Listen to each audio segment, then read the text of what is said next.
Hello friends, my name is Lalit Soni and you are watching Drishti IAS. In this episode of In Depth, we will be talking about education as a subject in the 7th schedule of our constitution. Recently, you must be aware about the controversies which are surrounding National Testing Agency related to examination of NEET. But then after that, there are certain other examinations which has also been postponed, and because of which there is a question which has been raised on the integrity of National Testing Agency.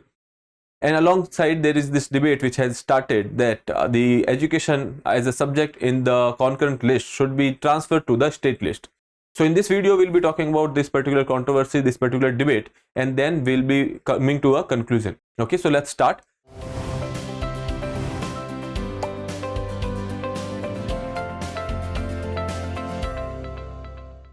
So the title here is that should education be brought back to the state list? That is the, you can say, foundational question over here. Okay, now in this video we'll be talking about first the news, and then we will talk about the 7th schedule. What is 7th schedule? What are the 3 different lists over there? Okay, and then we'll go to the historical background with respect to the education subject.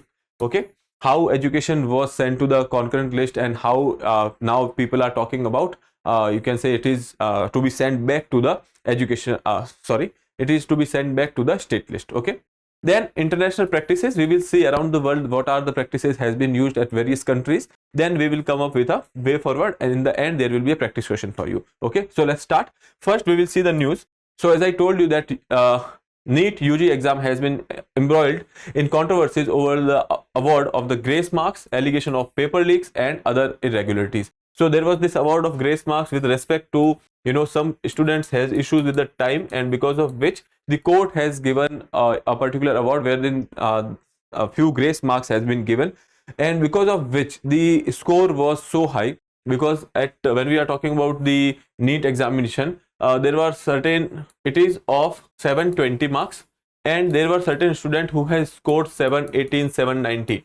Okay, but the thing is, when we are talking about this particular pattern of the examination, the maximum number which has to be scored after 720, this is the score. If you are scoring 720 out of 720, that will be the highest. But if you are going you can say the second highest, that second highest is supposed to be 716. Okay, but the thing is, few students has got this much number, 718, 719, and because of which nearly, you can say, 67 people also has got the top rankers, etc. So that is why there was this issue with respect to these grace marks, and then there was allegation of paper leak in Bihar, etc. So that is why this controversy was there with respect to National Testing Agency. The government also cancelled the UGC NET exam after it was held, while the CSIR NET and the NEET PG exam has been postponed. Okay, so that is there. Now it has reignited the central versus state control over the education in debate. So when we are talking about the current status, so when we talk about the state, education as a subject, right now it is in the concurrent list. Concurrent list means that both center and the state can make laws over here, and then now there is a demand that it should be sent to the state list, so that only state assemblies have exclusive right to make a law on that. Okay, now let's talk about the 7th schedule. When we talk about the 7th schedule, it is basically how power has been divided between center and the state. Okay, so here you can, this 7th schedule deals with the division of power between center and the state government. It consists of 3 lists. One is union list, second is state list, and third is your concurrent list. Okay, now when we are talking about union list, so in this particular list, those subjects are there on which only union government or the central government take decisions and make laws. Okay, so that is one thing. And then we are talking about the state list. It contains issues of the local importance, and the state legislature can make laws on it until they are specifically asked parliament to do it. Okay, so mostly state list states will be going for the law making, or the state assemblies will be going for the law making. But if they request parliament to do so, then parliament can also do it. Okay, then coming to the concurrent list, both state as well as center can make laws. But the thing is, in case there is already existing parliamentary law, then parliamentary law will have a supremacy over there until unless that states get president's assent. Okay, in that case, that state laws will follow. Okay, now here you can say when we are talking about the union list, there are certain areas where union has exclusive power: defense, banking, currency, foreign affairs, communication, etc. Then there is the state list. When we are talking about the state list, there are powers with the state: police, trade, agriculture, irrigation. Then coming to the concurrent list, okay, so here both center and state can make laws, and you can say topics are education, forest, trade, marriage, adoption, succession, etc. Right now point of focus is education for us. Okay, now let's talk about the historical background, how this particular topic ended up in the concurrent list. Okay, so here you can say, when we are talking about the, you can say, this federal structure that was initiated in 1935 Act, Government of India Act 1935, you know that there was this you can say provision which was made that there will be a federation of the, you can say, British provinces as well as the those princely states who want to join it. Okay, so that is their British rule and the Government of India Act 1935. The act created a federal structure distributing legislative powers between you can say federal government and the state government, or the, when we are talking about the federal, that is today's center, and when we are talking about the provincial, that is today's state legislature. Okay, so at that point of time we had a federal you can say government that is on in the center, and then there was provincial government that is in the states. Okay, so that was there. Education was under the provincial list at that point of time, meaning it was primarily a state responsibility. So education was in the state list earlier.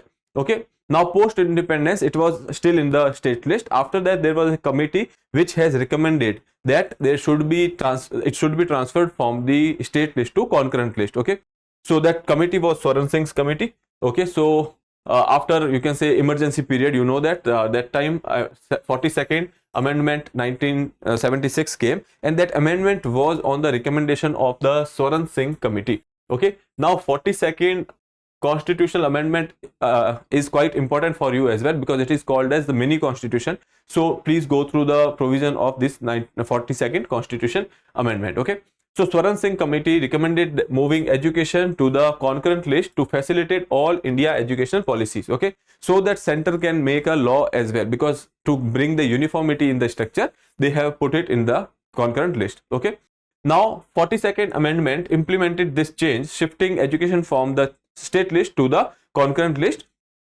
They did not give very much, you know, any rationale behind it, but they did it. Okay, and there was no adequate debate with respect to that as well. Now after this emergency era ends, Janta government comes to the power, and Janta government actually come up with another constitution amendment act, that is 44th constitution amendment act, that is 1978. Okay, so at that point of time when the Janta government came, they tried to actually reverse the which changes were made by the 42nd constitution amendment act. So basically they mostly tried to send back the education to the state list, but Lok Sabha actually passed the bill, but Rajya Sabha did not pass it, and because of which this particular provision, you know, remains as it was recommended by the Swaran Singh committee. So basically from that particular point of time, education was under the concurrent list. Okay, I hope that is clear. Now moving further here, international practices if we see. So when we talk about United States, so the local, you can say, small policies or the test making etc. administration related to education, that is with the federal that is with the provincial governments, or the, you can say, the states and the local government over there. Okay, but when we are talking about the financial aid etc., or the, you know, higher level policy making, that is done by the federal government or the central government in USA. So basically in USA, you can say the state and the local governments, they set the educational standards, mandate test, and supervise the institutions over there. When we are talking about the federal government or the central government at USA, that focus on the financial aid policies, key educational issues, and ensuring equal access. Okay, so that is about your US's governance system when we are talking about the education. Then coming to the Canada, in Canada, you know that education is managed entirely by the provinces, because Canadian you can say system is kind of a federal system. Okay, so that is there. Then coming to the next one, that is Germany. In Germany also, state has you can say on the, you can say policies related to the education governance. Okay, so in Germany they are called as Länder. Okay, the equivalent unit of states in Germany. Then South Africa, it is governed by two national departments. Okay, one is for your school and second is for your higher education. So in South Africa there are, you know, two departments, and one will be taking care of the school and second will be taking care of the higher education, with provincial department implementing these policies and handling local issues. So at the national level there are 2 departments, and at the state level they will be implementing the policies which has been made by these 2 departments, and the local issues will be held by the South Africa, you can say various states of the South Africa.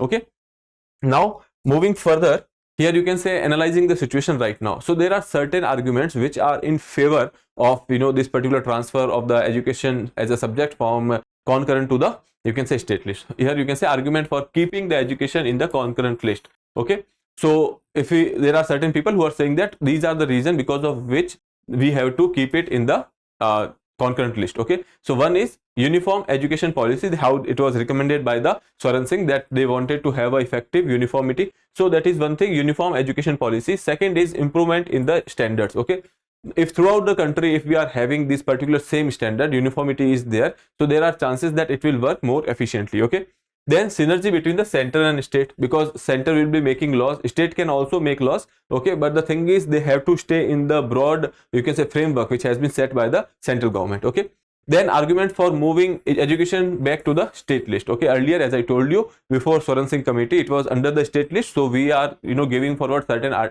you can say arguments which are saying that it should be in the state list. Okay, so first is tailor-made policies for diverse need, because India is a country which is very diverse and there are various needs and various demands with respect to the various states and the geography, etc. So there can be tailor-made policies, because state or the state government knows their state better. Okay, so that is why tailor-made policies can be made by the state governments. Then autonomy for the states in symbol testing and the admissions. Okay, then state already bear the lion's share of the education expenditures. When we talk about this particular expenditure, mostly you can say more than 75% expenditure is done by the states and rest is done by the you can say center. The centralization of the education has not eliminated the corruption or lack of professionalism as evident by the NEET and NTA issues. Okay, so basically here what we are saying is that even after having this concurrent list, or you can say education under the concurrent list, and we are having this uniformity, when we are talking about the national testing agency, it is a body which is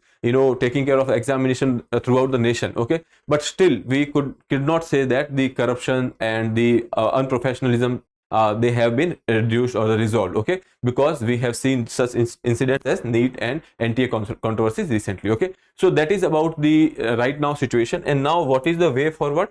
So state could manage policies for syllabus testing and the admissions. Central institution could continue to regulate higher education bodies like National Medical Commission, UGC, and the AICTE. So basically what they are saying is that when we are talking about the schooling level or the certain policies with respect to syllabus, testing, and the admissions, such things can be managed by the state. And when we are talking about the central institutions or the higher institutions or in the higher education, then the commissions like National Medical Commission and UGC, AICTE, CTE, such institutions basically can go for the you can say all the measures which are related to the central institutions. Then this approach could balance the need for the uniform standards with the necessity for regional flexibility and autonomy. So that is basically a way forward for you.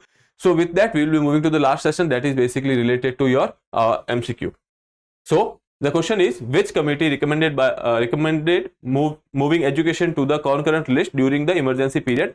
Swaran Singh committee, Sarkaria commission, Balwant Rai Mehta committee, or Kothari commission? Okay, so you have to attempt this question and answer in the comment box. We have already discussed it. Other than that, also all these 4 committees are important, so you can go through them and you can write down in the comment which committee is belonging to which particular you can say topic. Okay, so I hope this is clear. Now we'll wrap up the session over here.